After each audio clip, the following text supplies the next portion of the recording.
আজকের ভিডিওতে আমরা গুগল শিটের ফরম্যাট মেনুর নাম্বার নিয়ে আলোচনা করব। সো নাম্বার ফরম্যাটের দুটি ভাগ আছে।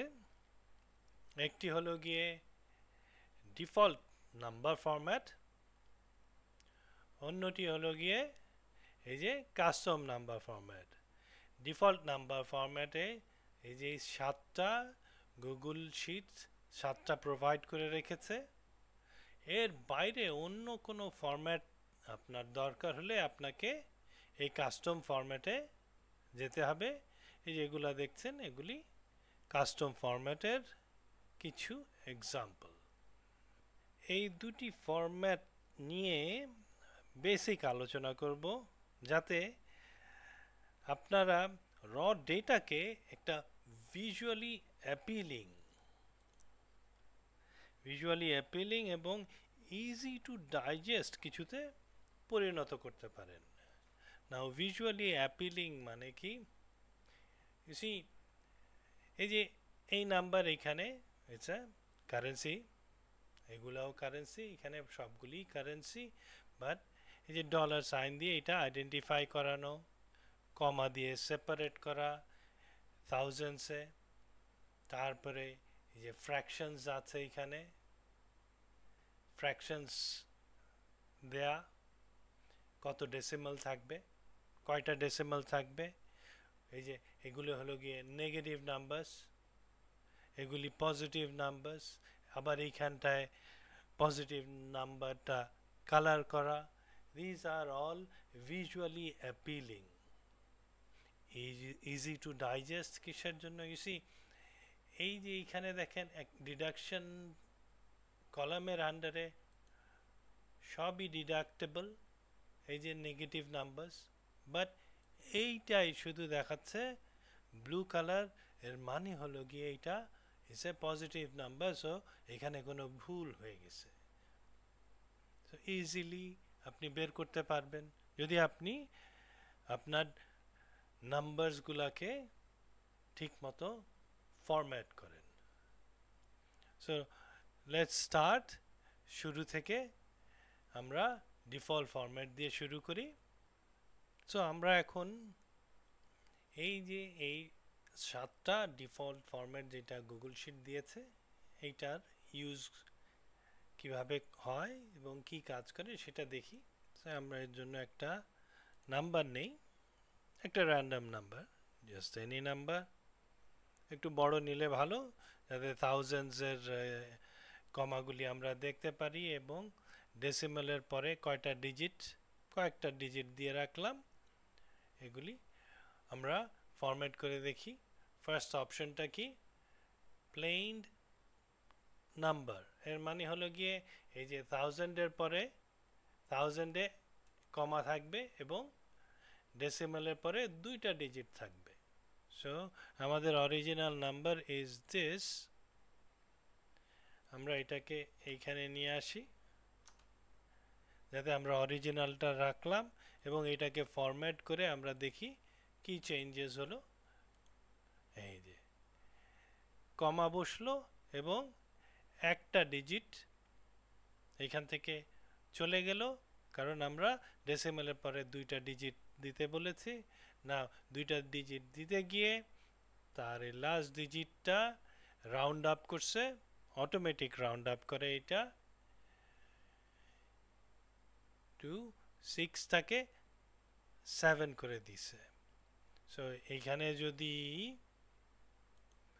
9-এর জায়গায় 4 থাকতো, তাহলে 6টা 6ই থাকতো। So this is one option. এই যে নাম্বার, এইটাতে টিক করা আছে দেখেন। এরপরে আছে পার্সেন্ট। আমি যদি পার্সেন্টে ক্লিক করি, তাহলে সে কি করবে? যে ভ্যালুটা আছে সেই ভ্যালুটাকে 100 দিয়ে মাল্টিপ্লাই করে তার পাশে একটা পার্সেন্টেজ সাইন বসাই দিবে। মানে কি? এই দেখেন,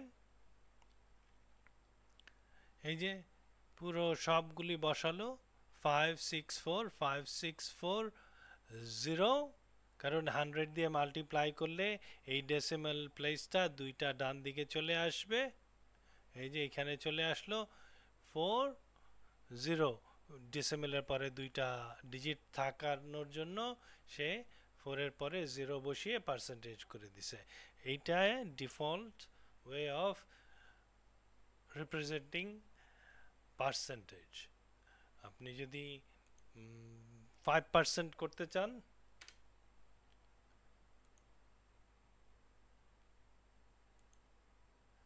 এইটা 5 লিখে করতে পারবেন না, আপনাকে লিখতে হবে। এখন যদি আপনি এখানে চেঞ্জ করেন অফকোর্স এটা 5% হয়ে আসবে, কিন্তু যে কোনো ভ্যালুকে এই আপনি যদি 5% এমনি লিখতে চান তাহলে আপনাকে 0.05 লিখে সেইটাকে পার্সেন্ট করলে এই যে 5% হয়ে গেল। সো আমরা আনডু করি। এর পরের ফরম্যাটটা কি? পার্সেন্টেজের পরে নাম্বারের সায়েন্টিফিক। না, এটা কি করতেছে? এই যে সায়েন্টিফিক নোটেশনে সবসময় একটা ডিজিট দিয়ে ডেসিমাল দিয়ে দুইটা ডিজিট দেখায়।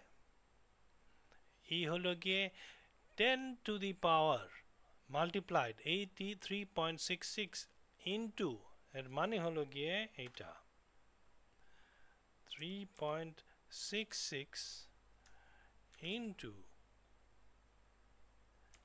10 টু দি পাওয়ার 5, মানে এই একের পাশে 5টা শূন্য বসবে।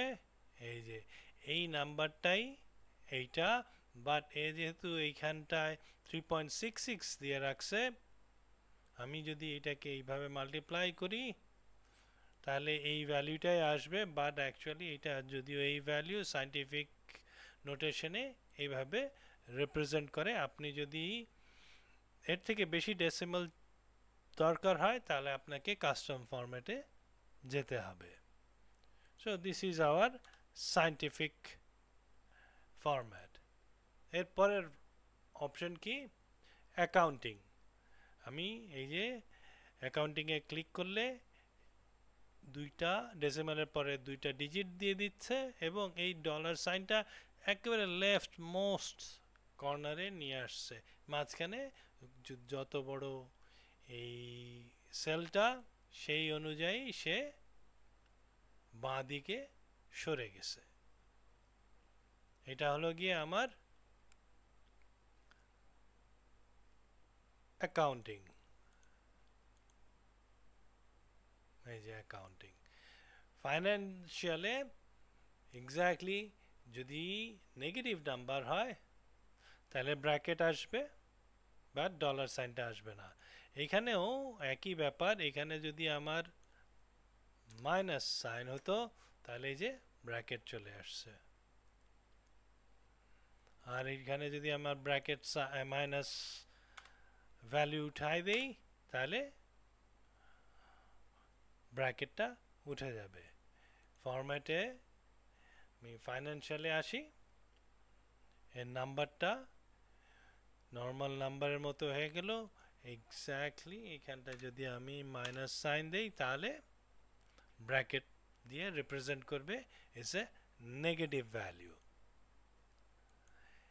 এর পরের অপশনটা হলো কারেন্সি। Format, number, currency. এইটার সামনে ডলার সাইন আসবে, দুইটা ডিজিট দিয়ে এই ডেসিমালের পরে, এই যে দুইটা ডিজিট দিয়ে ডেসিমালের পরে অ্যান্ড থাউজেন্ডস এর পরে ব্র্যাকেটস আসবে, কিন্তু ডলার সাইনটা এই ভ্যালুর সাথে থাকবে। সো কারেন্সিতে আমার ডলার সাইনটা এই ভ্যালুর সাথে থাকবে। কারেন্সি রাউন্ডেডে কি করবে? এই ডেসিমালগুলি উঠাই দিবে, জাস্ট ডেসিমাল বাদে এই বাকি ভ্যালুটা এখানে দিয়ে দিবে। আর এইটা যেহেতু 5, সে রাউন্ড করবে 4টাকে 1 বাড়িয়ে দিয়ে এই 0.5 হওয়াতে এটা 5 হয়ে যাবে, কিন্তু কিন্তু এটা যদি আমার 4 হতো তাহলে সে আর রাউন্ড আপ করতো না। সো এই হলো গিয়ে আমাদের ডিফল্ট নাম্বার ফরম্যাটস। ফরম্যাটের নাম্বারে প্রথমেই দেখেন একটা অপশন আছে, এটা হলো গিয়ে অটোমেটিক। এর মানে হলো গিয়ে সে অটোমেটিক বুঝে নিচ্ছে এইটা কি, এটা এই যে অটোমেটিক দেয়া আছে এটা সে নাম্বার হিসাবেই ধরে নিচ্ছে। আমি যদি এই ফরম্যাটে গিয়ে নাম্বারে গিয়ে প্লেন টেক্সট করে দিই, এই দেখেন নাম্বার সবসময় ডান দিকে অ্যালাইন থাকে। আমি যদি এই ফরম্যাটে গিয়ে এই নাম্বারে গিয়ে এটাকে প্লেন টেক্সট বানিয়ে দিই, এই যে বাঁ দিকে চলে আসছে। এবং নিচের এইটাও যেহেতু this two are equal automatic বাঁ দিকে চলে গেছে। This is no longer a text. Now let's see, আমি যদি এখানে একটা মাল্টিপ্লাই করি, this multiplied by this,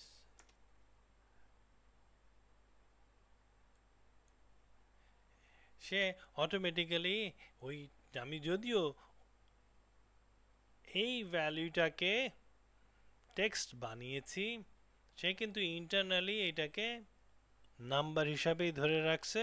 because এই দেখেন এখানে সে এইটাকে 10 দিয়ে মাল্টিপ্লাই করছে। এই যে 4 এর পরে এই ডেসিমালটা ডান দিকে সরে এসে আর একটা 4 এর পরে গিয়ে ডেসিমালটা বসে গেছে।